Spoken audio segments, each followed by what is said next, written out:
Mimpi saya buat restoran waktu itu ketika saya sama teman-teman, mimpinya adalah kita punya cabang banyak. Karena kita sudah siapkan central kitchen, kita sudah siapkan kitchen yang memadai, bahkan chefnya aja kita ambil dari luar negeri.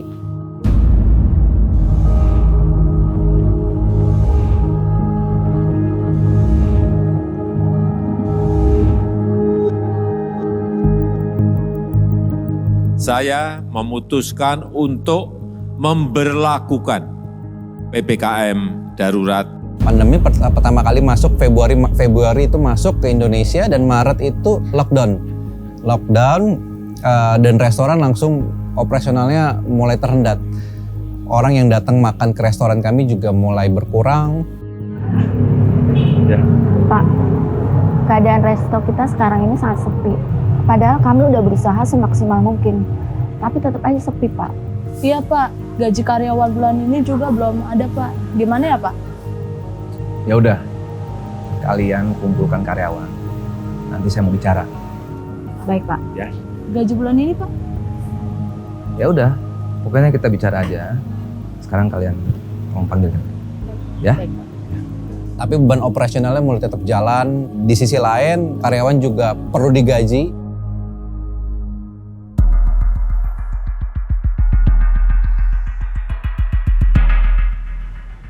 Kalian tahu kan, beban operasional tidak tercukupi. Hah? Maksud Bapak gimana ya, Pak? Jadi ya dengan sangat terpaksa. Sampai akhirnya restoran harus tutup total. Semua karyawan dirumahkan semua. Karena kita nggak punya uang untuk membiayai mereka lagi. Dan ini, kamu kan sebagai pimpinan, tolong kasih ke anak buah kamu.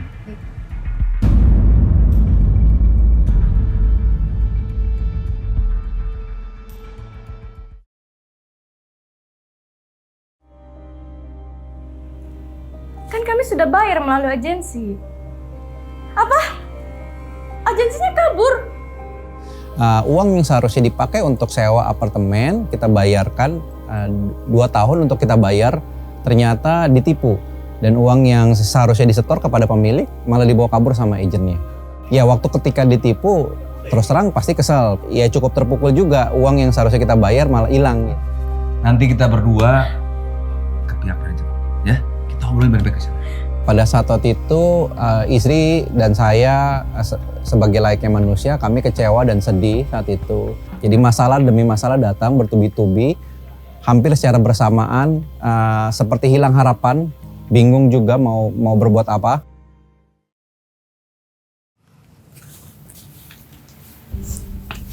Pak, aku mau ngomong. Ini printan kartu kredit bulan ini, Pak. Pemasukan nggak ada.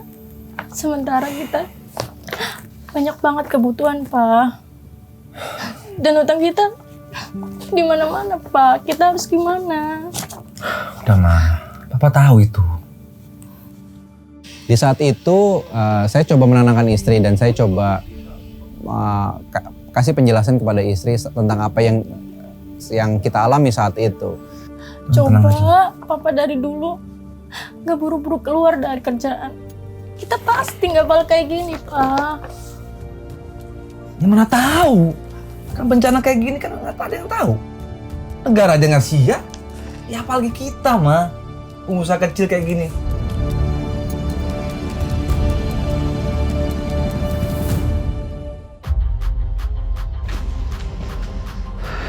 Nah, Ini nih.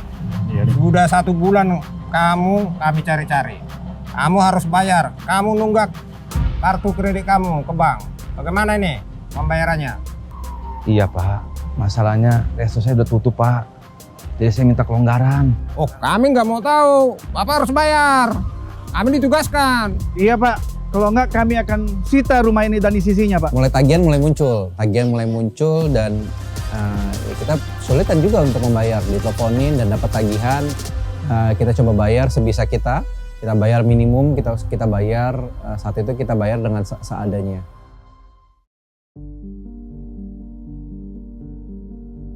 Pak, saya datang ke sini itu mau menanyakan pembayaran unit apartemen ini karena di manajemen kami Bapak belum melakukan pembayaran, sedangkan kami juga harus perlu operasional, Pak.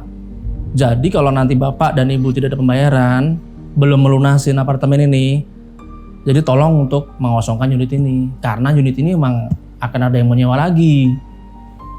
Gitu.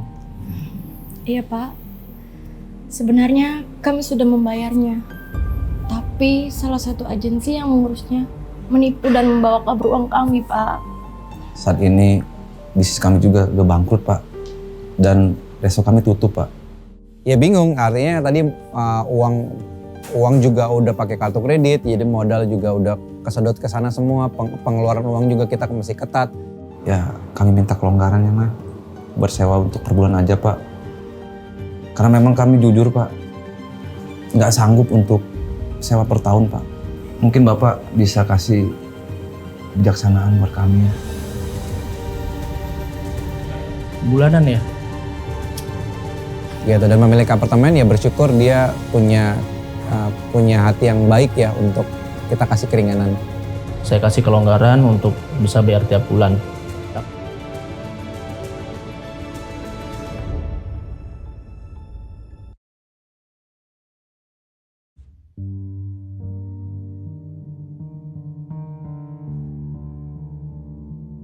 Hati saya sedih gitu, kecewa dan bingung mau berharap seperti apa. Keadaannya gelap dan bingung mau apa. Semua rencana yang saya buat di tahun itu berantakan.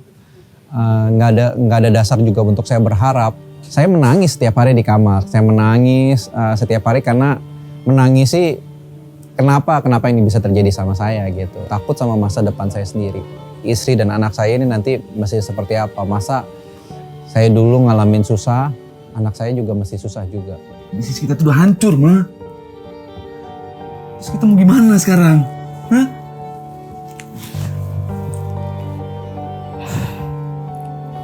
Aku tahu Papa lagi sedih. Tapi kita nggak boleh nyerah, bukan?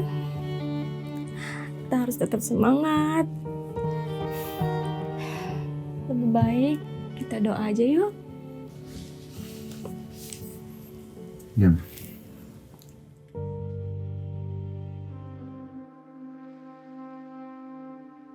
Nah, kedatangan saya di sini mungkin ini nggak seberapa, tapi saya berharap dengan ini Ibu dan Bapak ya paling tidak terbantu dalam hal keuangan untuk operasional mungkin ya untuk saat ini. Saya nggak pernah publish dan saya nggak pernah minta-minta, nggak pernah bikin status, nggak pernah saya nggak pernah tulis di sosial media, saya nggak pernah minta-minta juga tolong dong, saya nggak pernah seperti itu. Tapi Tuhan izinkan saya untuk saya ngalamin Tuhan. Kalau ya saya serahin ke Tuhan dan Tuhan yang bawa orang-orang ini untuk memberkati hidup saya.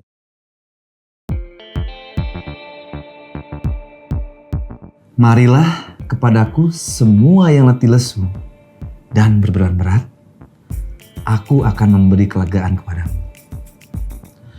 Pikulah kuk yang kupasang dan belajarlah kepadaku, karena aku lemah lembut dan rendah hati, dan jiwamu akan mendapat ketenangan. Sebab kuk yang kupasang itu enak dan bebanku pun ringan. Masalahnya belum selesai saat itu, masalahnya utang masih ada, restorannya masih tutup. Tapi yang berbeda adalah respon hati saya. Ketika saya menyerahkan itu kepada Tuhan dan membawa masa depan saya ke dalam tangan Tuhan, mulai ada damai sejahtera Tuhan muncul dalam hati saya. Hidup kita kan sebuah proses. Tuhan tahu cerita kisah hidupan kita. Tapi menariknya bagaimana kita terus berpegang sama Tuhan dan kita tetap jalan gitu. Walaupun keadaannya nggak ideal gitu. Tapi yang harus tetap kita lakukan adalah percaya sama Tuhan dan tetap jalan prosesnya. Saya percaya segala sesuatu yang kita alami, Allah turut bekerja dalam segala sesuatu yang kita alami. Makanya firman Tuhan bilang, dalam kelemahanku lah kuasa Tuhan akan menjadi sempurna gitu. Dan Tuhan turut bekerja dalam segala sesuatu yang kita alamin untuk mendatangkan kebaikan bagi orang-orang yang terpanggil sesuai dengan rencananya Allah.